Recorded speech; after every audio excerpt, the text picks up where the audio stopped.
Aku minasan, welcome again with Mr. K di sini. Oke, balik lagi sama pembahasan One Piece nih, Re. Kali ini ada fakta menarik tentang Nika dan hubungannya dengan senjata, serta kemungkinan hal itu akan menjadi kelemahan dari para tetua Gorosei. Seperti yang kita tahu ya, hingga saat ini kekuatan dari para tetua Gorosei sangatlah misterius. Terlebih dalam hal regenerasi dan abadi yang menjadi hal baru di dunia One Piece. Penasaran kan seperti apa fakta dan cara melukai para tetua Gorosei? So, tanpa banyak basa-basi gak jelas, monggo enjoy ada kontennya ge, let's go. Re, Nika, sosok legendaris dalam dunia One Piece yang dikenal sebagai prajurit pembebasannya. Dalam salah satu siluet yang ditampilkan oleh Odachi, Nika digambarkan sebagai seorang prajurit yang memegang pedang dan tombak di kedua tangannya. Nika dianggap sebagai simbol kebebasan dan pemberontakan yang membawa harapan kepada mereka yang teraniaya. Di momen pertama kali kita melihat siluet dari Nika, mungkin beberapa orang sempat bertanya-tanya, apakah Nika yang asli bertarung dengan pedang dan tombak, atau malah itu hanyalah siluet belaka? Karena kita tahu kan cara bertarungnya sangat berbeda dengan Aor Bakasenjo. Menariknya dalam chapter 1120 ya, terungkap bahwa nama asli dari Profesor Clover adalah Cleom di Clover. Nama Cleom memiliki arti khusus yang dalam bahasa Irlandia berarti pedang cahaya atau Sword of Light. Hal ini menjadi menarik karena kemampuan yang sangat mirip dengan kemampuan Admiral Kizaru yang memiliki buah iblis Pika Pikanobi yang memungkinkannya menciptakan sebuah pedang cahaya. Meskipun belum ada konfirmasi resmi dari Odachi tentang hubungan langsung antara Cleom the Clover dan Kizaru, kemiripan dalam kemampuan pedang cahaya ini mungkin menunjukkan adanya keterkaitan dalam cerita. Mungkinkah Cleom the Clover atau klannya memiliki hubungan sejarah dengan kekuatan cahaya yang kini dimiliki oleh Kizaru, atau semua hal ini hanyalah kebetulan belaka? Well, hal ini bahkan bisa kita bawa lebih jauh, Re, ke mitologi yang masih berasal dari Irlandia. Karena ada satu sosok bernama Cucu Lain yang merupakan seorang pahlawan legendaris dalam mitologi Irlandia yang dikenal karena kehebatannya dalam pertempuran. Nah, salah satu senjata terkenalnya adalah tombak Gaebulga yang memiliki kekuatan luar biasa dan diyakini dapat menimbulkan kerusakan besar pada musuhnya. Gaebulga dikenal sebagai tombak yang tidak bisa dihentikan, yang menggabungkan kekuatan dan ketepatan dalam satu senjata mematikan. Gaebulga atau Gaeblock lah ya, menjadi salah satu senjata yang mungkin kalian juga familiar karena kemunculannya di serial Fate Stay. Anyway, dari semua informasi yang kita miliki itu ya, akan menarik jika kita hubungkan dengan Pulau Elbaf yang merupakan tempat tinggal para raksasa dan terkenal sebagai salah satu pulau terkuat dalam dunia One Piece. Karena dikatakannya bahwa Nika berasal dari Elbaf yang menunjukkan bahwa ia mungkin memiliki hubungan dengan budaya dan sejarah pulau ini. Elbaf dengan para pejuangnya yang gagah berani dan kuat memiliki banyak kesamaan dengan mitologi Viking dan pahlawan legendaris seperti Cucu Lain. Jika Nika memang memiliki akar di Elbaf, maka mungkin tombak yang ia pegang dalam siluetnya adalah versi lain dari tombak legendaris seperti Gaebulga. Mengingat bahwa Elbaf adalah pulau yang dihormati karena kekuatannya, tidak mengherankan jika senjata legendaris dan pejuang seperti Nika memiliki koneksi dengan mitos dan senjata legendaris yang berasal dari cerita rakyat dunia nyata.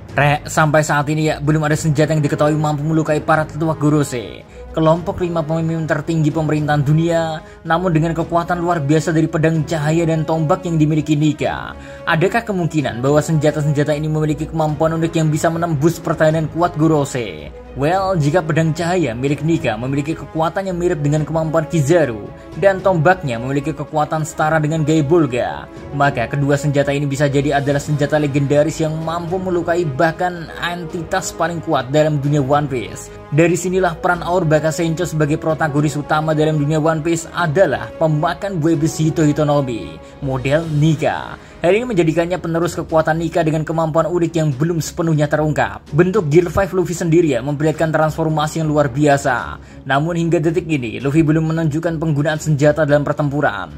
Ini menimbulkan pertanyaan, apakah bentuk Gear 5 Luffy belum sempurna?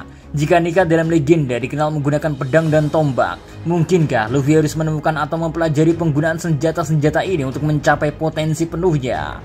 Dalam beberapa cerita legendaris dan mitos, senjata tertentu seringkali menjadi kunci untuk mengeluarkan kekuatan sejati dari seorang pahlawan. Nah, jika kita melihat lebih dalam ya, mungkin ada hubungan antara senjata Nika dan perkembangan lebih lanjut dari kekuatan Luffy. Karena dalam perjalanannya, Luffy telah mengembangkan berbagai bentuk gear untuk meningkatkan kemampuannya dalam pertempuran. Namun, penggunaan senjata belum pernah menjadi bagian dari gaya bertarung Aor Bakasenjo. Jika Odachi memutuskan untuk mengaplikasikan elemen ini ya, kita mungkin akan melihat evolusi yang signifikan dalam kekuatan dan strategi Luffy. Misalnya, jika Luffy berhasil menemukan atau menciptakan pedang cahaya dan tombak yang setara dengan gaya Bulga, ini bisa memberinya keuntungan besar dalam menghadapi musuh-musuh yang lebih kuat termasuk para Gorosei. Dari hal ini sebenarnya kemungkinan beragam akan semakin terbuka dalam alur cerita One Piece. Karena bukan hal yang nggak mungkin ya ada petualangan atau arc yang berfokus pada pencarian senjata legendaris ini. Dan melihat arc selanjutnya yang akan berlangsung di Elbaf, perjalanan Luffy bersama krunya di sana sepertinya akan mengungkap cara untuk menghancurkan atau setidaknya melukai para tetua Gorosei saat ini. Karena bayangin kalau masalah ini gak bisa diselesaikan oleh kru topi jerabi, maka bagaimana bisa Luffy dan yang lainnya bertarung dengan Im Sama? Satu-satunya hal yang harus mereka lakuin adalah jelas berhubungan dengan mengungkap kekuatan rahasia di balik keabadian yang dimiliki oleh para tetua Gorosei. Dan jika senjata yang dibawa Nika pada siluetnya memang benar adanya, hal ini tentu akan menjadi sangat menarik, mengingat cara bertarung Luffy yang tidak cocok ketika menggunakan senjata.